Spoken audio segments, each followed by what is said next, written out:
सारे भैया ने भाई मेरी राम राम। मैं Jagdeep Sharma step up chaser YouTube channel पर आपका स्वागत करता हूँ।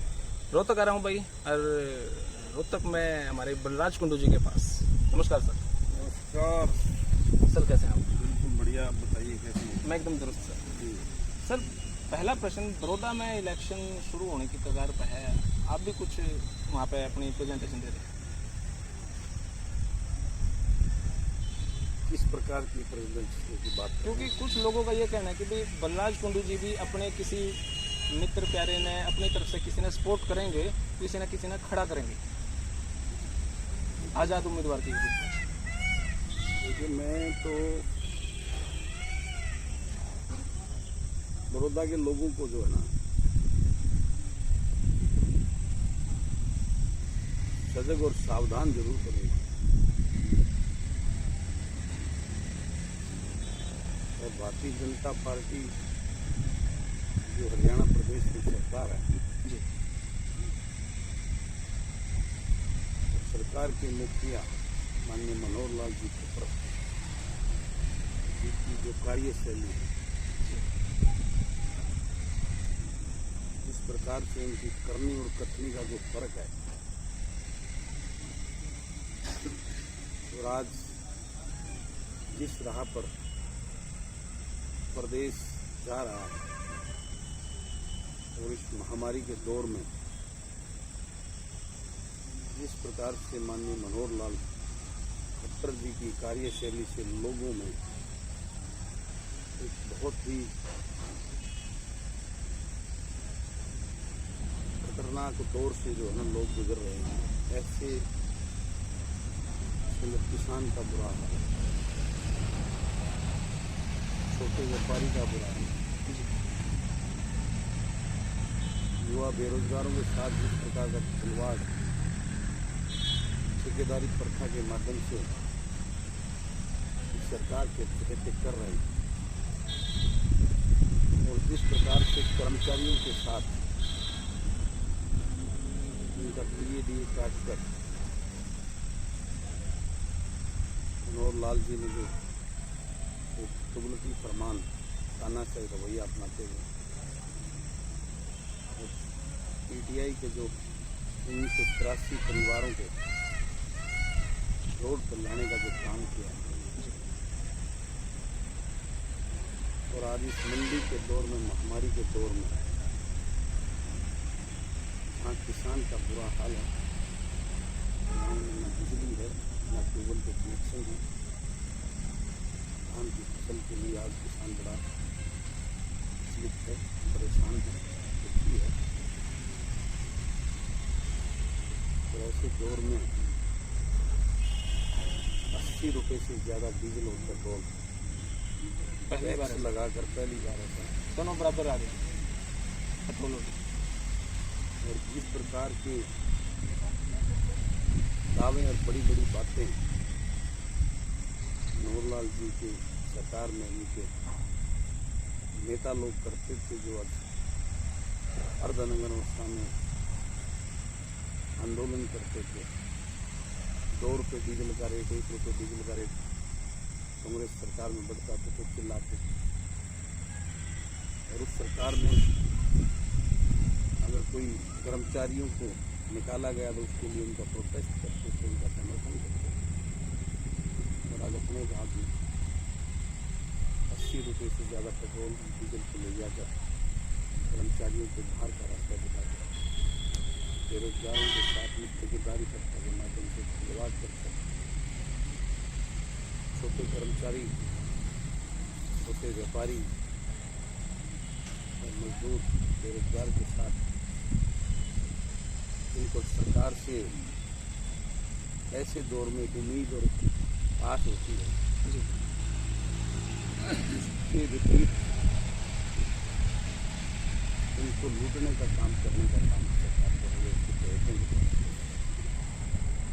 कानून व्यवस्था का तो पूरे प्रदेश में जनाजा निकला है। आज अगर बिहार के आंकड़े को आप कंपेरिजन करेंगे तो हरियाणा प्रदेश में क्राइम रेट शायद हिंदुस्तान में सबसे नीचे है।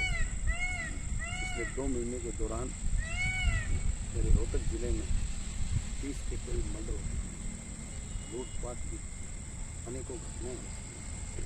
इन सब की जिम्मेवार भाजपा है, क्योंकि रोहतक में विधायक कांग्रेस है। सरकार का काम होता है, विधायक का काम नहीं। रोहतक के अंदर विपक्ष के लोग रहते हैं, वो तो सरकार को सचेत कर सकते हैं। लॉ एंड ऑर्डर को मेंटेन करना सरकार का काम है। आज जिस प्रकार का माहौल हरियाणा प्रदेश में है, हर हरियाणा प्रदेशवासी आज चाहे किसान है, युवा बेरोजगार है, कर्मचारी है या कमजोर वर्ग मजदूर है, आज बहुत परेशान है, रोजी रोटी के लाले पड़े हुए।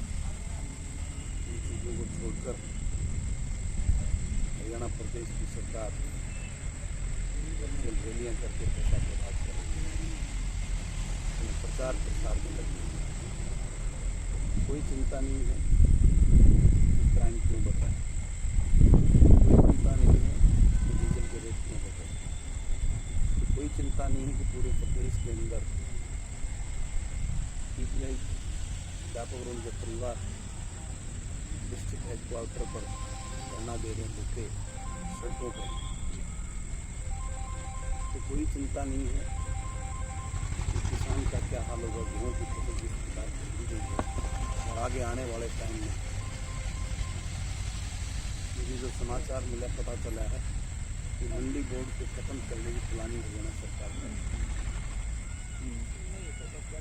और जब एक परचेज का किसान की फसल का जो माध्यम हो मंडी बोर्ड, उस मंडी बोर्ड को लेटर जारी करके उनके कर्मचारी मंडी बोर्ड के कर्मचारियों को दूसरे विभागों में एडजस्ट करने की प्लानिंग सरकार ने करती, तो निश्चित रूप से मंडी बोर्ड खत्म हो जाएगी।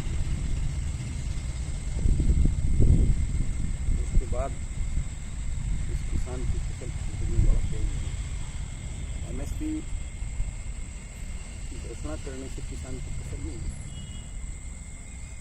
उसको लागू करवाना पड़ता है, उसके लिए एजेंसी होनी चाहिए, और वो एजेंसी इस बात के लिए जिम्मेवार होती है कि उसको खरीदने का काम वो करती है।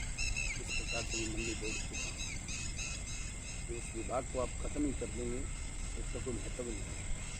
इस प्रकार राजस्थान में, यूपी में से फसलें बेचने के लिए किसान हरियाणा की तरफ दौड़ता है। इसकी वजह है कि वहाँ मंडी बोर्ड नहीं है। तो यहाँ खत्म होने के बाद इस किसान का, हरियाणा प्रदेश के किसान का क्या हाल होने वाला है, ये बताने की जरूरत नहीं है। आज मुख्यमंत्री जी का पहला चुनावी दौरा मैं इसको कहूँगा। मैंने बड़ौदा के करीबन 5 गांव में वो गए, तो लोगों की समस्याएं सुनी, दिक्कतें को जाना। मैं आपके माध्यम से बड़ौदा के लोगों को भी संदेश देना चाहता हूँ, इस लूट और झूठ की सरकार के ये मुखिया अब आपके पास बड़े बड़े लालच देने के लिए, आपको प्रलोभन देने के लिए आपके बीच में आए हैं। आप जितना काम करवा सकते हैं 3 महीने में इनसे लीजिए और करवाइए, लेकिन उस लालच में अपनी वोट की चोट मारना चलना नहीं है। ये 3 महीने में तो वोट के लालच में तो जो बोलेंगे करने को तैयार है। जैसे आज मुझे पता चला माननीय मनोहर लाल जी ने चिड़ाना मुडलाना गांव में लोगों ने बिजली के बारे में समस्या रखी, तो मुझे पता चला कि वहाँ 13-14 गांव के अंदर मुख्यमंत्री जी ने 24 घंटे बिजली देने का वायदा घोषणा करते। मैं आपके माध्यम से इस हरियाणा प्रदेश को या बड़ौदा के लोगों को बताना चाहता हूँ कि वो मुझे मार्च के लॉकडाउन के बाद वो शब्द आज भी याद है, मैं कभी भूल नहीं सकता। मैंने रिकॉर्ड किए हुए लोगों ने मेरे पास फ़ोन किया जब संपूर्ण लॉकडाउन था, लोगों को अपने घरों में रहने के लिए बोला। और उस टाइम डर से लोग घर से निकलते भी नहीं थे। स्टार्टिंग में जिस कोरोना का वो हुआ जी तो लोगों के मेरे पास फोन आए कि भाई साहब महाभारत और रामायण शुरू हो चुकी थी टीवी पर। जी तो लोगों के फोन आए कि भाई साहब घर में बैठे हैं और टाइम पास कैसे होगा, लाइट आ जाए तो कम से कम अपने टीवी देख के टाइम पास कर लेंगे। जी तो मैंने मुख्यमंत्री जी को फोन लगाया और मैंने मुख्यमंत्री जी को कहा कि डॉक्टर साहब अब तो बिजली की कोई कमी नहीं है, सारी फैक्ट्रियां सब कुछ बंद है। अब आप बिजली को 24 घंटे, गर्मी भी आ चुकी है और लॉकडाउन के समय में लोगों का घर में टाइम पास भी हो जाएगा, तो टीवी चला लेंगे, रामायण महाभारत देखते हुए। तो ये बिजली की व्यवस्था 24 घंटे करवा दी। तो खट्टर साहब ने जो जवाब दिया वो जवाब मुझे सारी उम्र याद है। क्या था? वो रिकॉर्ड है मेरे पास ऑडियो, मैं आए चुनाव में लोगों को सुनाऊंगा। वो सर थोड़ा सा खट्टर साहब ने ये कहा जी कि लोगों को पंखे की आदत मत डालिए, बड़ी मुश्किल से ठीक किया है मैंने। क्या सच में यही वर्डिंग? मेरे पास उसकी रिकॉर्डिंग है और मैं ये रिकॉर्डिंग आने वाले समय में मैंने इसलिए उसको उसी दिन रिकॉर्ड करके सेव करवा रखा है और मैं ये रिकॉर्डिंग लोगों के बीच में जाके सुनाऊंगा जी कि इस माननीय मुख्यमंत्री जी का वास्तविक सोच इस गरीब ग्रामीण अंचल के लिए क्या है। ये 24 घंटे की बिजली देने का जो आज घोषणा करके गई है मात्र चुनाव होने तक, ये तो गरीब को, ग्रामीण अंचल के किसान को, मजदूर को ये रेंगता हुआ देखना चाहते हैं ताकि गिड़गिड़ाते रहें, इनके दरवाजे पर भीख मांगते रहें और इनके गुलाम बनकर ये राजा बनकर रहें। हकीकत की सच्चाई है भाई। अगर तो रहा ही नहीं, बड़ी जबरदस्त ये बात हुई है। बलराज कुंडू जी ऐसे ही नहीं जाने जाते भाई, और स्पीचलेस हूँ मैं आज। ये अगर ये बात है तो स्पीचलेस हूँ, सच्चाई इसमें कोई शक नहीं है। बंधु, मैंने आज तक जितनी बातें बोली हैं जी मीडिया के साथियों के सामने, जी मैं पूरे होशो हवास में बोलता हूँ और पूरे तथ्य के साथ बोलता हूँ। आज मेरा ऑफिस बंद हो चुका है, आप अगली बार आएंगे जी तो मैं रिकॉर्डिंग आपको सुनाऊंगा, आपको सुनूंगा। कमाल ही होगा जी ये तो। अच्छा सर, जो आपने मनीष ग्रोवर जी पर इशू उठाया था, उस पर कोई आई गई हुई या चैप्टर को क्लोज कर दिया? देखिए, कहावत है Nattha Singh and Batta Singh both are the same thing. जी मुंशी लाल जी उन्हीं का चेला है तो वो कैसे करवाएंगे उस बात को। मैंने जनता के सामने सारी चीजें रख दी। अब समय आएगा वो ऑन रिकॉर्ड कागज पे आज दबा जाएंगे, आने वाले समय में बदलेगा, वक्त बदलेगा और उस बदले वक्त में उसका एक एक चीज का हिसाब बलराज कुंडू लेगा, ये वादा करता हूँ। जो मार्केट में बातें चल रही है आपको लेकर, और आज आपसे मैं जो मुलाकात हुई है, एक आज़ाद उम्मीदवार संक्षेप में हर एक छोटे छोटे पॉइंट पर फोकस नहीं करता। जैसे आपने पेट्रोल डीजल पे बताया, आपने गांव की समस्या पे बताया, किसान के ऊपर बताया, फसल के ऊपर बताया, कोई भी मुद्दा तो आपने नहीं छोड़ा। तो इस बात को, इतने छोटे छोटे पॉइंट को नोट करके चलना, क्या ये माना जा सकता है आने वाले 2024 में एक नई पार्टी का उद्गम हो रहा है? देखिए, मैं शुरू से ही आप सब साथियों के सामने जी एक बात कहता है, राजनीति में आना, एमएलए बनना कोई मेरा उद्देश्य नहीं था। मैं इस राजनीति में लोगों को जगाना चाहता हूँ।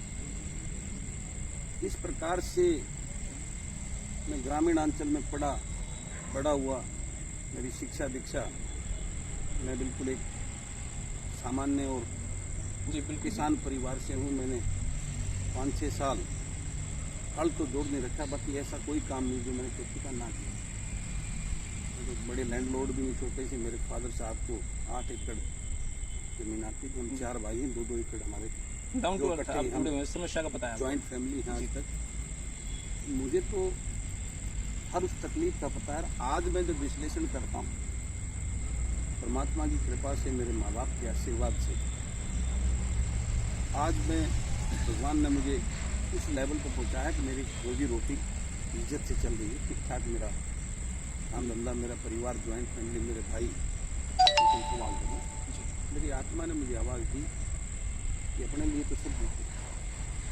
इस मिट्टी में मैं पैदा हुआ, जिस गरीब ग्रामीण अंचल के लोगों को ये राजनीतिक लोग किस प्रकार से इनका इमोशनली शोषण करके ये राजा बनकर इनको लूट और कुसूट करने का काम कर रहे हैं, उनको जगाने के लिए मुझे कुछ करना चाहिए।